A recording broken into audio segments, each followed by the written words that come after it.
Dia buka jalan saat tiada jalan, dengan cara yang ajaib dibukanya jalanku. Dia menuntunku dan memeluk diriku, dengan kasih dan kuasanya Dia buka jalan, Dia buka jalan.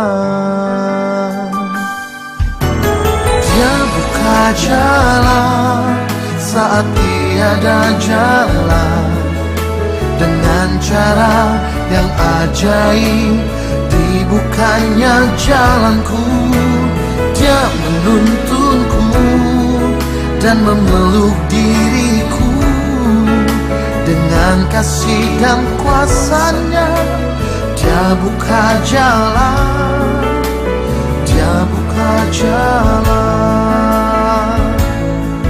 Di belantara Dia tetap menuntunku, sungai di gurunku temui, langit bumi kan lenyap, tapi firman-Nya tetap. Saat ini Dia buka jalan, Tuhan pasti berjalan. Dia buka jalan saat tiada jalan, dengan cara yang ajaib dibukanya jalanku. Dia menuntunku dan memeluk diriku, dengan kasih dan kuasanya Dia buka jalan, Dia buka jalan. Dengan kasih dan kuasanya Dia buka jalan, Dia buka jalan.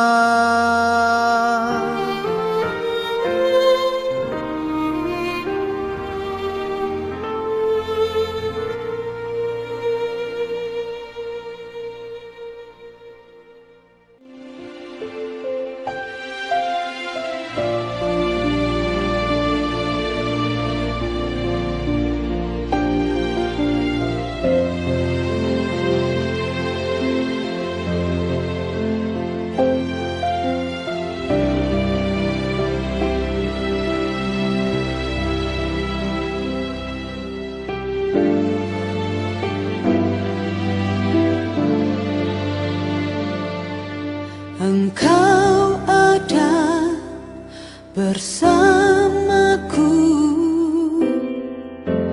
di setiap musim hidupku. Tak pernah Kau biarkan ku sendiri.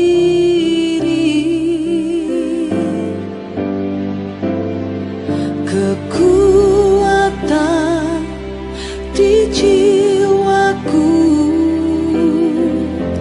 adalah bersamamu.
Engkau ada bersamaku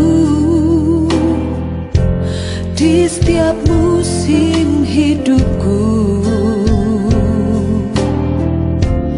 Tak pernah kau biarkan ku sendiri.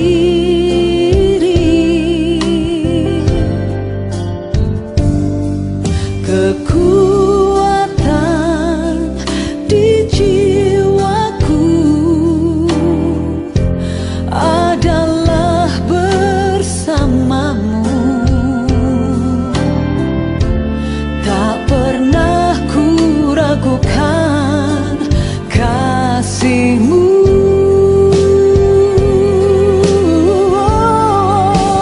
Bersamamu Bapa, ku lewati semua. Perkenananmu yang teguhkan hatiku. Engkau yang bertindak, memberi pertolongan. Anugerahmu besar melimpah bagiku.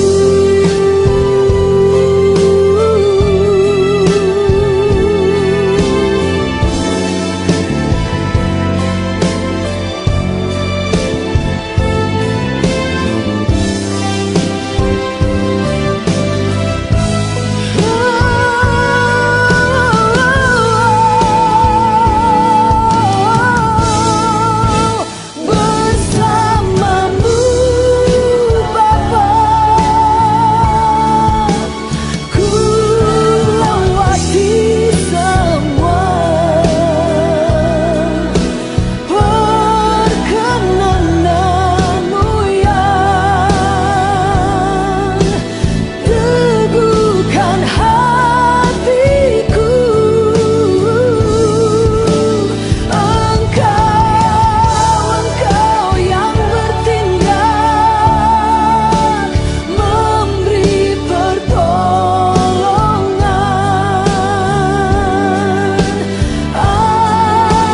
Anugerahmu besar, oh melimpah bagiku. Anugerahmu besar, anugerahmu Tuhan, anugerahmu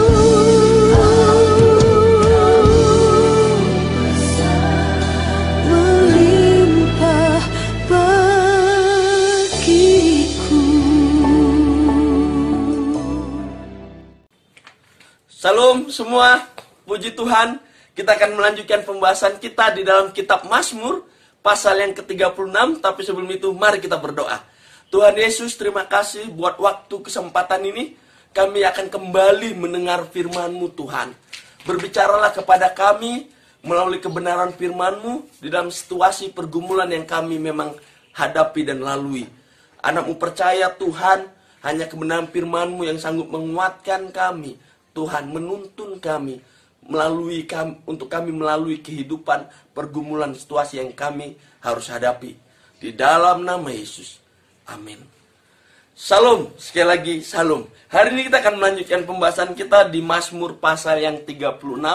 Kembali ya, Mazmur Daud ya, Mazmur yang ditulis oleh Daud sendiri ya. Di sini kalau kita melihat ya perikop dari Mazmur pasal 36, kefasikan orang berdosa dan kasih setia Allah.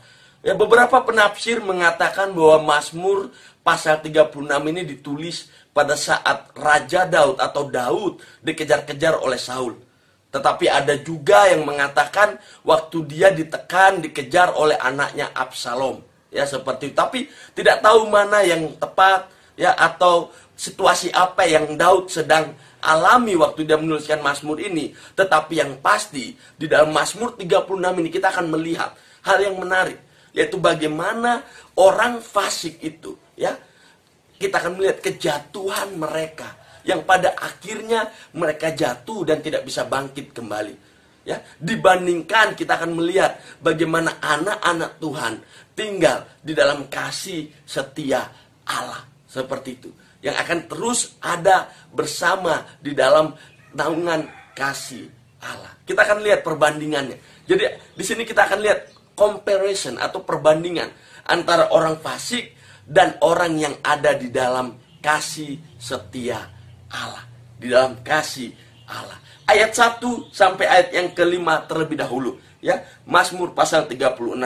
Untuk pemimpin biduan dari hamba Tuhan, dari Daud. Menarik, ya, dari hamba Tuhan, dari Daud. Kita tahu siapa Daud, orang yang berkenan di hadapan Allah. Kita tahu betapa luar biasanya dia di dalam peperangan, tetapi dia menyadari bahwa tetap sehebat apapun dia adalah hamba Tuhan. Hamba Tuhan artinya bagaimana dia tahu hidupnya adalah melayani Tuhan, hidupnya untuk Tuhan. Itu yang harus kita sadari, ya. Apapun profesi kita, ya, sehebat apapun yang kita punya, ya, sebanyak apapun harta yang kita miliki, sadari kita adalah anak-anak Allah, hamba Allah, ya. Dan pada saat kita mengatakan kita hamba Tuhan, ingat, pada saat kita berkata Tuhan, kita tahu bahwa Tuhan adalah pribadi yang punya otoritas dalam kehidupan kita. Pribadi yang punya otoritas untuk menuntun, untuk memberikan jalan dalam kehidupan kita. Dan bagian kita adalah menundukkan diri kita, ya, melayani Tuhan dan menjalani kehidupan seperti apa yang Tuhan mau untuk kita jalani. Seperti itu, ya. Makanya sesuatu yang luar biasa pada saat saya berbicara tentang hamba Allah ini. Karena Yesus sendiri, ya, pribadi Yesus menjadi teladan yang luar biasa pada saat berbicara tentang hamba, ya. Pada saat dia menjadi manusia, mengambil rupa sebagai hamba sampai mati di atas kayu salib untuk saudara dan saya. Dan itu menjadi teladan yang luar biasa. Jadi pada saat kita berkata kita hamba Tuhan, ya, jangan lagi lah kita hidup, ya, berdasarkan apa yang kita mau, ya, melakukan apa yang seenaknya yang kita pikir, beta mau buat ini. Tetapi mari kita berpikir apa yang Tuhan mau untuk kita lakukan, ya. Apa yang Tuhan sudah rancangkan untuk beta selesaikan. Cari kehendak Tuhan dalam kehidupan kita. Karena pada saat kita berkata Tuhan, artinya kita mempunyai pribadi, yaitu Allah yang punya otoritas dalam hidup kita dan yang tahu yang terbaik bagi hidup kita. Karena sadari bahwa hidup yang kita hidup sekarang bukan milik kita lagi, tetapi milik Kristus. Karena hidup yang kita hidupi sekarang adalah Kristus yang ada di dalam kita, ya. Ingat itu, ya. Karena Kristus yang ada dalam hidup kita tahu segalanya yang terbaik untuk kita. Ya, luar biasa. Dikatakan di ayat 2, ya, sampai ayat kelima di sini berbicara tentang orang fasik, ya. Orang jahat, ya, seperti itu, ya. Dikatakan dosa tertutur di lubuk hati orang fasik. Rasa takut kepada Allah tidak ada pada orang itu, sebab ia membujuk dirinya sampai orang mendapati kesalahannya dan membencinya. Perkataan dari mulutnya ialah kejahatan dan tipu daya. Ia berhenti berlaku bijaksana dan berbuat baik. Kejahatan dirancangkannya di tempat tidurnya. Ia menempatkan dirinya di jalan yang tidak baik. Apa yang jahat tidak ditolaknya. Wow. Di sini ada beberapa ciri khas atau ciri-ciri atau karakter dari orang fasik ini sendiri. Kalau kita lihat menarik, ya. Perhatikan. Ia membujuk dirinya sampai orang mendapati kesalahannya dan membencinya. Artinya secara natural kejahatan itu muncul, lahir dari hidupnya dan orang lain tidak akan suka dengan itu, ya. Akhirnya orang lihat kejahatannya yang dia buat dan orang lain akan membencinya. Itu secara natural, ya. Jadi orang fasik, ya, secara natural dalam hidupnya akan berlaku jahat, ya, seperti itu, ya. Terus dikatakan apa lagi, ya? Perkataan dari mulutnya ialah kejahatan, tipu daya, jadi suka tipu-tipu, ya. Dan ia berhenti berlaku bijaksana dan berbuat. Jadi dia sudah berhenti untuk buat baik, nggak mau leh, ya. Berhenti untuk berlaku bijaksana, seperti itu. Kejahatan dirancangkannya di tempat tidurnya. Ia menempatkan dirinya di jalan yang tidak baik. Apa yang jahat tidak ditolaknya. Jadi dia nggak bisa lagi tolak yang jahat. Jadi semua yang jahat dia terima. Ya, segala sesuatu yang jahat itu dia terima, dia buat. Ya, dan kita tahu, ya, akar dari kejahatan itu dari mana? Firman Tuhan katakan, dari hatilah semua timbul. Ya, seperti itu. Ya, semua yang jahat itu keluar. Ya, seperti itu. Apalagi kalau tidak ada Tuhan yang kuasai hidupnya. Jadi sebenarnya ciri-ciri ini tadi apa dasarnya? Dasarnya itu di ayat kedua. Kita perhatikan. Ya, rasa takut kepada Allah tidak ada pada orang itu. Jadi dasar dari karakter-karakter tadi ini. Ya, yang berhenti berbuat baik, berhenti menjadi bijaksana, suka tipu-tipu mulutnya, seperti itu. Membujuk dirinya sampai orang mendapati kesalahan dan membencinya. Ya, berbuat jahat seperti itu. Dasarnya apa? Tidak ada rasa takut akan Allah. Itu dasarnya. Kenapa ini orang fasik ini yang punya karakter yang begitu jahatnya seperti tadi? Karena tidak ada rasa takut akan Allah. Apa sih itu rasa takut akan Allah? Apakah rasa takut akan Allah itu seperti kita melihat Allah sebagai Allah yang raksasa, yang pegang tombak seperti garpu, yang kalau kita buat dosa langsung itu garpu langsung tancap di kantong dada seperti itu, sehingga kita takut terus sepanjang hidup. Ya, takut nanti Allah tombak katong dengan ini garpu seperti itu. Apakah seperti itu yang Allah mau untuk kita hidupi kehidupan kita dengan tunduk kepala gemetar? Allah akan hukum beta, Allah akan hukum beta. Seperti itu tidak.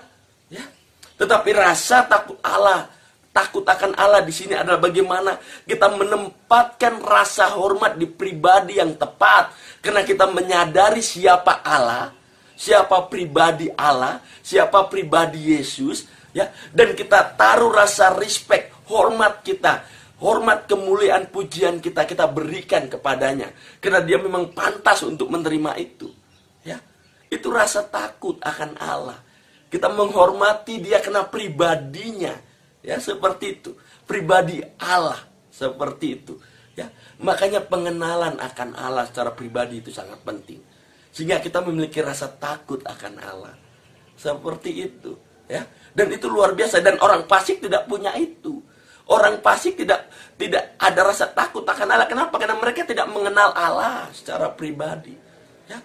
Sehingga kejahatan itu yang timbul dari hidup mereka. Dan akhirnya orang lain merasakan kejahatan mereka dan membenci mereka. Seperti itu. Ya. Karena yang keluar dari mulutnya hanya tipu daya, suka tipu-tipu. Berhenti buat baik, berhenti bijaksana. Seperti itu. Dan yang jahat gak bisa ditolak. Terima. Bukan berarti orang yang di dalam Yesus itu sempurna. Bukan. Bukan berarti orang di dalam Yesus itu tidak akan jatuh di dalam dosa. Bukan. Ya, tapi ada beda tinggal dengan jatuh. Orang yang jatuh dalam dosa dia bisa bangkit berdiri. Tetapi orang yang tinggal dia akan nikmati itu dosa terus. Kenapa? Karena tidak ada rasa takut akan Allah, tidak mengenal Allah secara pribadi. Dan kalau kita lihat orang sekitar kita ada yang seperti itu, atau dari keluarga kita ada yang seperti itu, atau bahkan kita, ya, yang mendengarkan saat ini, bertobat, buka hati, terima dia sebagai Tuhan dan Juru Selamat secara pribadi. Cari pribadinya di dalam kebenaran firman Tuhan. Ya, dan terima dia. Buka hati. Undang dia masuk sebagai Tuhan Juru Selamat saudara. Ya, seperti itu. Ayat yang ke-6 sampai ayatnya yang ke-10. Ya, di sini kita akan melihat sesuatu yang luar biasa. Perbandingan. Tadi Daud berbicara orang fasik tadi. Dan di sini kita bicara tentang, Daud berbicara tentang kasih Allah kepada umatnya. Kasih Allah kepada pribadinya. Kita lihat. Ya Tuhan, kasih-Mu sampai ke langit. Setiamu sampai ke awan. Keadilanmu adalah seperti gunung-gunung Allah. Hukum-Mu bagaikan samudra raya. Ya. Yang hebat. Manusia dan hewan Kau selamatkan ya Tuhan. Betapa berharganya kasih setiamu ya Allah. Anak-anak manusia berlindung dalam naungan sayap-Mu. Mereka mengenyangkan dirinya dengan lemak di rumah-Mu. Engkau memberi mereka minum dari sungai kesenangan-Mu. Sebab padamu ada sumber hayat. Di dalam terang-Mu kami melihat terang. Wow, ya. Luar biasa. Kenapa saya katakan luar biasa di sini? Ya. Kita perhatikan. Ya Tuhan, kasih-Mu sampai ke langit. Setiamu sampai ke awan. Artinya bahwa tidak terbatas. Ya. Kasih Allah itu tidak terbatas. Dan memang betul. Ya, kasih Allah adalah sesuatu yang tidak bisa kita ukur. Ya, sesuatu yang kita bisa lihat kasih Allah. Dari apa? Pengorbanan Kristus. Tetapi begitu besar. Ya, maaf kalau saya menggambarkannya tidak bisa diukur. Tetapi begitu besar ya kasih Allah. Ya, bagaimana Allah yang menciptakan langit dan bumi.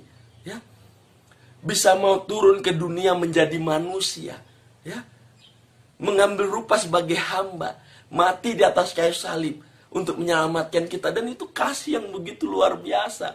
Dan saya yakin, ya, dia Allah, ya, dia bisa lakukan itu, ya, karena kasihnya, cintanya terhadap saudara dan saya. Makanya kasih Allah itu bagi saya sesuatu yang luar biasa, ya. Jadi kalau ada orang bilang, "Kak, beta nggak rasakan kasih Allah," saya sangat sedih. Karena dari pengorbanan Kristus di atas kayu salib, kita bisa melihat kasih Allah yang begitu luar biasa. Yang begitu luar biasa. Ya. Dan dikatakan, betapa berharganya kasih setiamu ya Allah. Betapa berharganya. Ya. Seberapa besar kita memandang, ya, kasih Allah itu. Seberapa berharganya kita memandang kasih Allah itu. Mungkin saudara dan saya tidak seperti orang yang punya harta, punya apartemen lantai 5, tidak punya berlian, tidak mempunyai emas, ya mungkin tidak mempunyai mobil Ferrari, tapi percayalah, ada yang lebih berharga dari itu semua. Ya. Yesus Kristus, Tuhan dan Juru Selamat. Ya, dia adalah pribadi yang begitu luar biasa. Karena pribadi Kristus kita bisa melihat kasih Allah yang begitu luar biasa. Ya, bagaimana dia Allah mau menjadi manusia untuk saudara dan saya. Masihkah saudara mau meragukan kasihnya? Atau masihkah saudara mau menganggap enteng kasih Allah? Atau saudara melihat kasih Allah itu sesuatu yang sangat berharga dalam kehidupan saudara?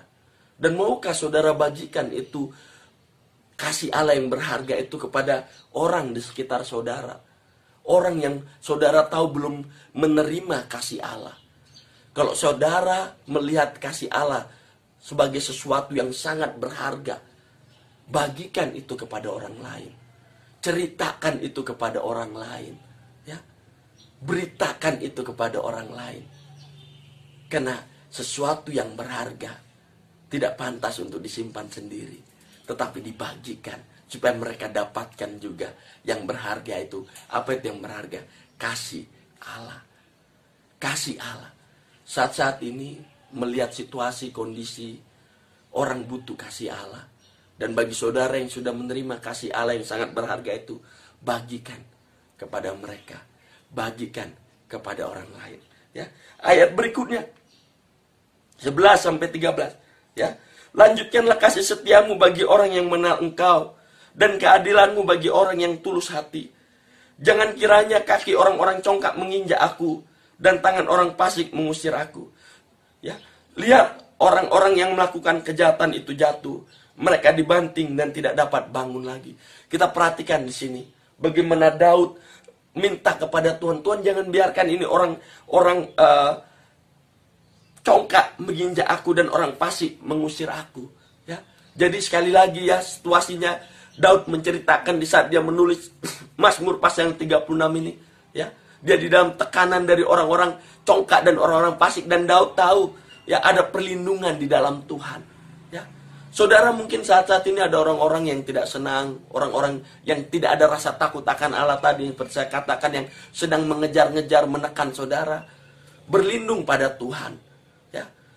Berlindung pada kasih setianya yang kekal, kasih setia Allah yang begitu besar. Ya, sehingga sejat apapun ini orang-orang yang kelihatannya mungkin saat ini sukses, senang, percayalah di ayat 13 dikatakan mereka jatuh dan tidak akan bangkit lagi. Kita orang percaya bukan berarti tidak akan pernah jatuh, tetapi Tuhan bilang tidak akan sampai tergeletak. Dia akan tolong kita, dia akan angkat kita. Ya, karena percayalah bahwa memang dalam kehidupan orang percaya segala sesuatu tidak akan mudah, tetapi Tuhan bilang dia akan selalu bersama kita, menguatkan kita, pada kita melalui itu semua. Dan biarlah kebenaran firman Tuhan yang singkat ini boleh memberkati saudara dan saya. Tuhan, terima kasih buat kebenaran firman-Mu. Biar apa yang kami dengar boleh menguatkan kami semua di dalam nama Yesus. Amin. Salam.